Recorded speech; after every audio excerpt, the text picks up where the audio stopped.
প্রিয় দর্শক, আমরা সকলেই চাই আমরা আমাদের ঈমানকে মজবুত রাখতে, আমরা আমাদের ঈমানকে সংরক্ষিত রাখতে, পবিত্র রাখতে।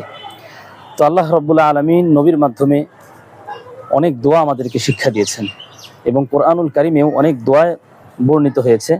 এ সকল দোয়ার উপরে আমল করলে ইনশাআল্লাহ আমাদের ঈমান মজবুত থাকবে এবং আমরা ঈমানের উপরে অটল এবং অবিচল থাকতে পারবো।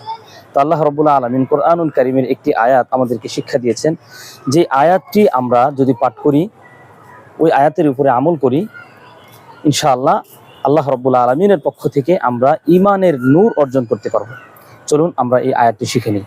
বিসমিল্লাহির রহমানির রহিম। রব্বানা আতমিম লানা নূরানা ওয়াগফির লানা ইন্নাকা আলা কুল্লি শাইইন কদির। ইনশাআল্লাহ এই দোয়াটি আমরা যদি পাঠ করি, আল্লাহ রাব্বুল আলামিন আমাদেরকে ঈমানের পূর্ণাঙ্গ নূর দান করবেন।